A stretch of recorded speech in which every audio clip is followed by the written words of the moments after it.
जी नमस्कार दोस्तों, कैसे हैं आप सभी।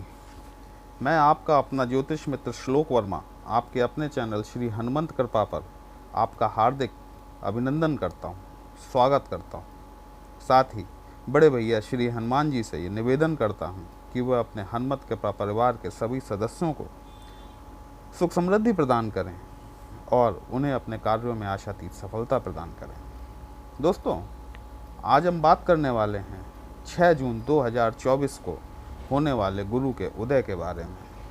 देखिए, 1 मई 2024 को जब वृश्चिक राशि में गुरुदेव बृहस्पति 6वें भाव में चल रहे थे और 1 मई 2024 को अपनी राशि परिवर्तन करके आपके सप्तम भाव में आए, लेकिन सप्तम भाव में आने के कुछ ही दिन पश्चात गुरुदेव बृहस्पति यहाँ पर अस्त हो गए। अस्त होने से जो इनके फलों में आपको जो आशातीत परिणाम मिलने की जो अपेक्षा थी, जिनके लिए आप कई दिनों से लालायित थे, कई दिनों से आप इंतज़ार कर रहे थे कि स्थान परिवर्तन कब होगा। देखिए, गुरु ग्रह एक ऐसे ग्रह हैं जिन्हें हमारी पत्रिका में 5-5 भावों का प्रभार सौंपा गया है। अब जब इतना बली ग्रह स्थान परिवर्तन करता है तो सभी लोगों की उससे अपेक्षाएं बहुत ज़्यादा जुड़ी होती हैं, लेकिन कुछ ऐसा हुआ कि गुरुदेव बृहस्पति ने स्थान परिवर्तन किया और वो अस्त हो गए। इससे पहले देखिए, केतु देव जो हैं वो आपके एकादश भाव में विचरण कर रहे हैं। 30 अक्टूबर 2023 को जब राहु और केतु ने अपना स्थान परिवर्तन किया था, तब केतुदेव आपके एकादश भाव में पहुंच गए थे। एकादश भाव में पहुंचकर केतुदेव आपके लाभ भाव में होने के बावजूद भी आपके लिए लाभ की परिस्थितियों का निर्माण नहीं कर पाए, क्योंकि गुरु के साथ में ये षटाष्टक योग में थे। षटाष्टक योग जो होता है वो अच्छा नहीं माना जाता। इसमें ग्रह किसी दूसरे पावरफुल ग्रह के संपर्क में आने के बावजूद भी अपने अच्छे प्रभाव नहीं दिखा पाता है। जब गुरुदेव बृहस्पति ने अपना स्थान परिवर्तन किया तो स्थान परिवर्तन करने के बाद अब गुरु और केतु में नवम पंचम का योग बन रहा है, जो कि एक राजयोग की श्रेणी में आता है। तो अब जब 6 जून 2024 को गुरुदेव बृहस्पति का उदय होगा तो हमारे वृश्चिक राशि और लग्न के जातकों के साथ में क्या परिवर्तन होंगे, इस बारे में हम आज विश्लेषण करने वाले हैं। देखिए, गुरुदेव बृहस्पति आपके सप्तम भाव में आए हैं। सप्तम भाव आपका दाम्पत्य सुख का होता है, आपके पार्टनरशिप का होता है, आपके व्यवसाय का होता है। ये मोटी मोटी 2-3 चीज़ें हैं। वैसे तो हर भाव से रिलेटेड बहुत सारी चीज़ें हैं, लेकिन जो एक मोटी चीज़ पकड़ी जाती है वही मैं यहाँ पर बता रहा हूँ आप लोगों को। तो अब जो है गुरुदेव बृहस्पति, वैसे तो देखिए जो सप्तम भाव है ये शुक्र का घर है और शुक्र के घर में गुरुदेव बृहस्पति आए हुए हैं, मतलब एक गुरु दूसरे गुरु के घर में पहुँचे हुए हैं। और जब भले ही दोनों में आपसी वैचारिक मतभेद हों, वैचारिक ताल्लुकात दोनों के आपस में मैच न करते हों, लेकिन फिर भी जब गुरु परंपरा का निर्वहन होता है तो एक गुरु दूसरे गुरु के स्वागत में तो खड़ा ही होता है। तो गुरुदेव बृहस्पति आपके सप्तम भाव में आए और सप्तम भाव में बैठकर अपनी पंचम दृष्टि से आपके लाभ भाव अर्थात आपके एकादश भाव को देखेंगे, जहाँ पर केतुदेव पहले से ही विराजमान हैं और अब आपको लाभ देने के लिए विवश हैं। जब गुरुदेव अपनी पंचम दृष्टि से आपके लाभ भाव को देखेंगे तो आपके लाभ में बढ़ोतरी होना ये स्वाभाविक सी बात है, क्योंकि देखिए गुरु की दृष्टियों को जहाँ जहाँ गुरु की दृष्टियाँ पड़ती हैं उस स्थान को उस तरीके से पवित्र कर देती हैं जैसे उस जगह को गंगा जल से धो दिया गया हो, क्योंकि गुरु की दृष्टियों को गंगा जल कहा जाता है। अर्थात वो सभी भाव जहाँ पर कि गुरुदेव की दृष्टियाँ पड़ रही हैं वो गंगा जल से पवित्र हो जाती हैं। और जब गुरुदेव बृहस्पति आपके लाभ भाव को देख रहे हैं तो आप, हमारे व्यापारी वर्ग जो है, हमारे व्यापारी भाई बंधु जो हैं, उनकी लाभ में बढ़ोतरी होना यहाँ से सुनिश्चित हो जाता है।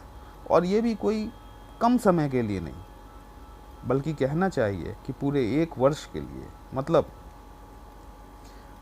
आधा साल 2025 का, मई 2025 तक ये स्थितियाँ आपके ग्रह गोचर में विद्यमान रहने वाली हैं। गुरुदेव की सप्तम दृष्टि आपके लग्न पर पड़ेगी। अब लग्न क्या है? लग्न मतलब आप स्वयं, आपकी प्रखरता, आपकी ओजस्विता, जो अभी तक किन्हीं न किन्हीं कारणों से उसमें कहीं ना कहीं कुछ रुकावटें आ रही थीं, कुछ आशानुरूप परिणाम नहीं दिखाई दे रहे थे, आपके व्यक्तित्व में एक गिरावट सी आ गई थी। देखिए, जब गुरु का परिवर्तन किसी गलत गोचर में हो जाता है तो वहाँ उस व्यक्ति के व्यक्तित्व में भी परिवर्तन आता है। और अब चूंकि गुरुदेव आपके सप्तम भाव में बैठे हैं और सप्तम दृष्टि से आपके लग्न के भाव को देख रहे हैं, मतलब आप में स्वयं में, आपकी प्रखरता, आपकी तेजस्विता, आपकी ओजस्विता में जो आमूलचूल परिवर्तन होने वाला है वो आपको 1 तारीख से दिखना शुरू हो जाएगा।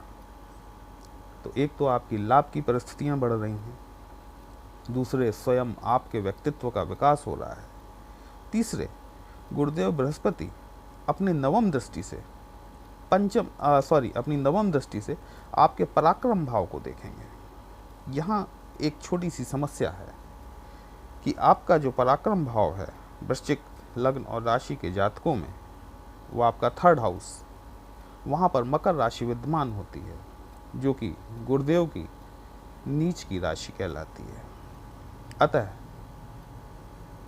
यहाँ पर थोड़ी सी समस्या, वैसे तो गुरुदेव हैं, ज़्यादा समस्या नहीं देते, किसी भी गुरु को आपने समस्या जो प्रकट करते हुए नहीं देखा होगा, आपने समस्या पैदा करते हुए नहीं देखा होगा।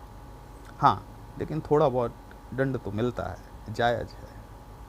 लेकिन आपके पराक्रम भाव में जो गुरुदेव की नवम दृष्टि पड़ रही है, आपके भाई बहनों के साथ में आपके संबंधों में सुधार होगा। जिन संबंधों में अभी तक आपको दिक्कतें पेश आ रही थी, जो भाई बहनों के मध्य संबंध खराब हो गए थे, वो संबंध अब सुधरना शुरू हो जाएंगे। अब बात करते हैं हम केतु देव के बारे में। देखिए, केतु राहु का ही पार्ट है। राहु सर है तो केतु धड़ है ना।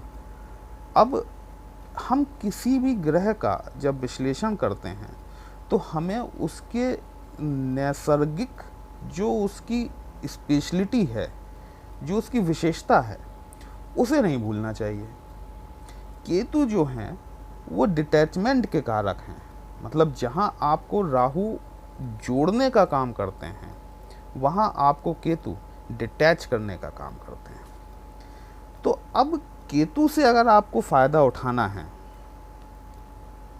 तो आप उन चीज़ों के पीछे भागना बंद कर दीजिए जो आप चाह रहे हैं। देखिए, आपने देखा होगा कि सूर्य की रोशनी में जब आप चलते हैं तो आपकी शैडो, आपकी परछाई आपसे आगे आगे चलती है, लेकिन जब पलट के वापस चलना शुरू कर देते हैं तो वह आपके पीछे पीछे चलने लगती है। सेम यही प्रवृत्ति केतुदेव की है। केतुदेव आपको चीज़ों से डिटैच करते हैं। आप जितना चीज़ों से डिटैच होते जाएंगे, वो चीज़ें उतनी ही आपके पास आने लग जाएंगी। लाभ भाव में केतुदेव बैठे हुए हैं और यहाँ से बैठकर आपके पराक्रम भाव को देख रहे हैं।